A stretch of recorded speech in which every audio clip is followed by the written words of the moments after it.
आज हम class 10th का मैथ सब्जेक्ट शुरू करने जा रहे हैं और बोर्ड बिहार BSc बिहार विद्यालय परीक्षा समिति द्वारा आयोजित 10th क्लास की जो परीक्षा होती है उसकी पाठ्यक्रम के अनुसार आज मैं 10 क्लास के लिए वास्तविक संख्याएं चैप्टर जो है उसको शुरू करने जा रहा हूँ, जिसमें आज हम लोग पढ़ेंगे यूक्लिड विभाजन प्रमेयिका के बारे में।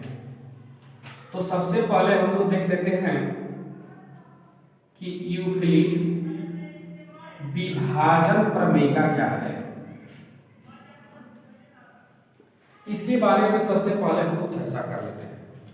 तो देखते हैं कि यूक्लिड विभाजन प्रमेयिका दो धनात्मक पूर्णांक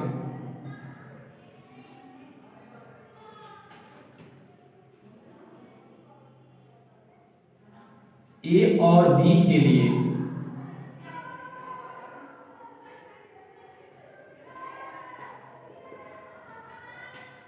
क्यू तथा आर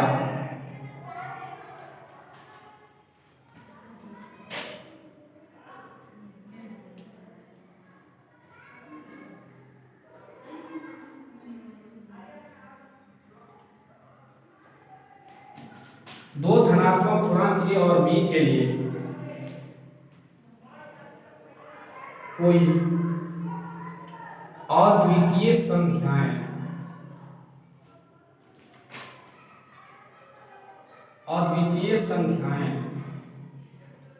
Q तथा R इस प्रकार विद्यमान हो कि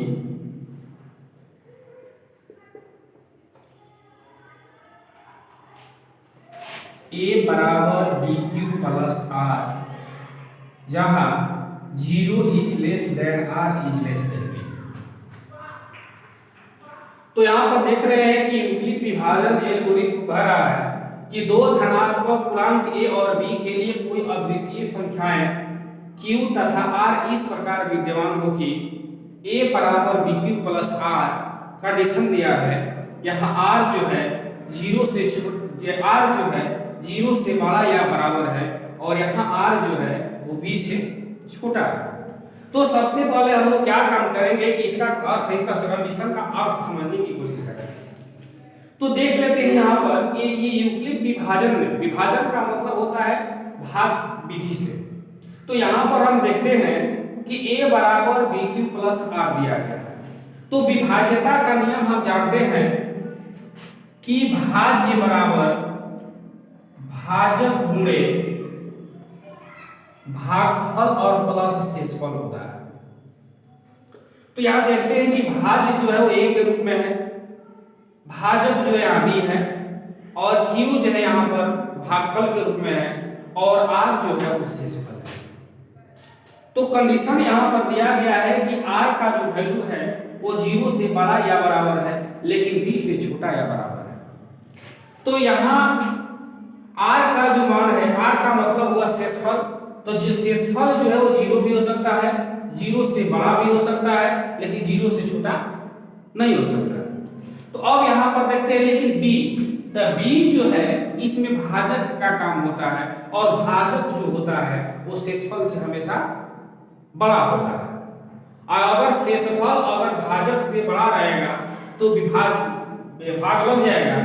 इसलिए यहाँ पर नियम दिया है कि R का जो मान है वो B से छोटा है। इसका मतलब हो गया कि अब जो है R में जो है B से भाग नहीं लग पाएगा। तो ये हुआ विभाज्यता का नियम। और यूक्लिड विभाजन एल्गोरिथ्म भी इसे कहते हैं या यूक्लिड विभाजन प्रमेयिका भी इसको कहते हैं। तो यूक्लिड विभाजन प्रमेयिका है और A बराबर BQ प्लस R के रूप में होता है। 0 is less than R is less than B। Euclid विभाजन प्रमेयिका या एल्गोरिथ्म से HCF निकाला जाता है। यहां पर चाहेंगे तो हम नोट में लिख सकते हैं कि इस प्रमेयिका के आधार पर इस प्रमेयिका का मतलब हुआ यूक्लिड विभाजन प्रमेयिका।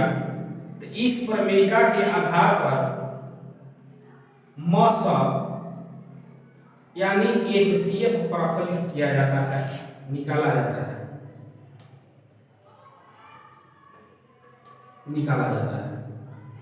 यानी यूक्लिड विभाजन एल्गोरिथ्म या प्रमेयिका से महत्तम समापवर्तक की वैल्यू ज्ञात की जाती है। अब हम लोग आगे कुछ प्रॉब्लम इस पर हल करेंगे और देखेंगे कि कैसे विभाजन एल्गोरिथ्म के द्वारा हम जो है मसा निकाल रहे हैं।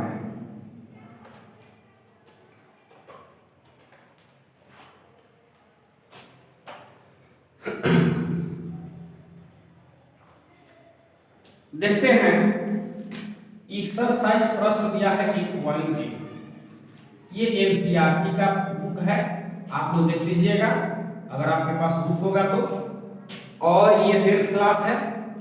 तो एक्सरसाइज 1.8 में पहला प्रश्न दिया गया है कि निम्नलिखित से HCF निकालना है। तो पहला का पहला प्रश्न यहाँ पर दिया है 135 और 225।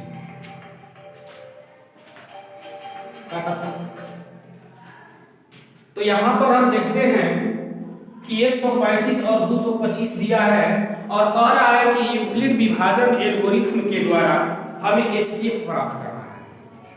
तो यहां देखते हैं कि सबसे पहले हम क्या काम करते हैं कि यहां पर स्टेप ले लेते हैं। स्टेप 1 में और दोनों में देखते हैं कि जो अंक यहां संख्या बड़ी होती है उसे हम A ले लेते हैं।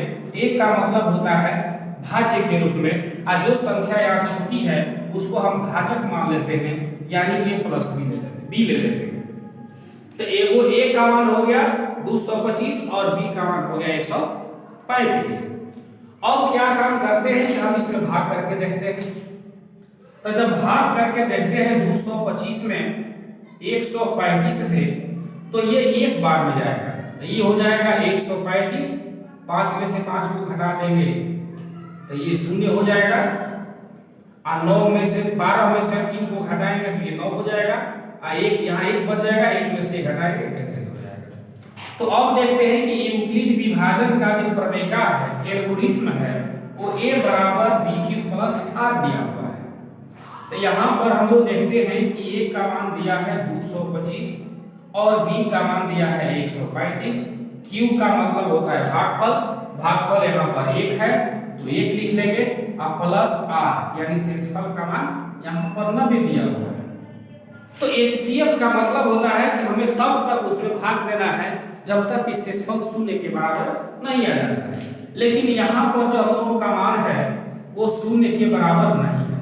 तो यहाँ पर लिख सकते हैं कि शेषफल जो दिया है वो अभी 0 नहीं आया हुआ है।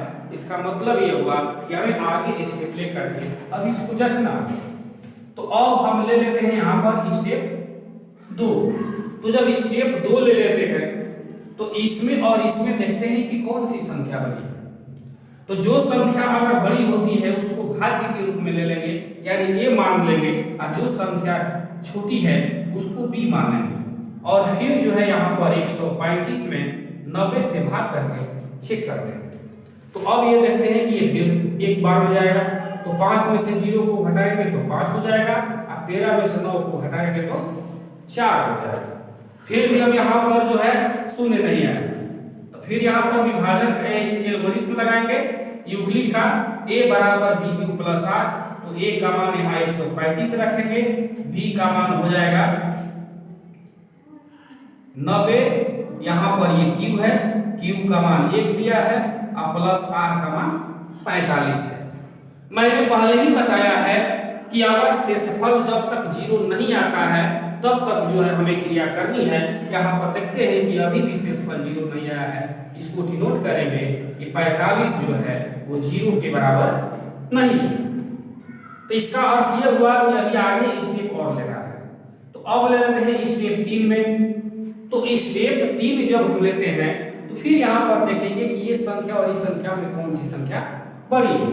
तो ये हो जाएगा A बराबर 90 और B बराबर हो जाएगा 45। तो 90 में 45 से जब भाग करेंगे तो ये 2 बार में कट जाएगा 45 दूनी 90 होता है और इसका शेषफल जो है 0 आ गया। इसका मतलब ये हुआ कि हमारा सवाल बन गया। तो देखते हैं कि विभाजन का नियम लगाते हैं यूक्लिड का प्रमेयिका वाला, a बराबर बी क्यू प्लस आर। तो a का मान हो जाएगा 90, b का मान हो जाएगा 45, q का मान 2 और शेषफल आ गया r का जो मान है वो 0 आ गया। तो यहाँ पर देखते हैं कि 90 बराबर 45 गुणे 2 प्लस 0 0। तो शेषफल हम लोगों का 0 आ गया, मतलब कि हमारा एचसीएफ निकल गया। तो अब यहाँ पर हम देख लेते हैं, नोट करना है तो नोट कर लीजिएगा, नहीं तो स्क्रीनशॉट ले लीजिएगा। तो अब हम देखते हैं कि एचसीएफ हमारा कितना आया है।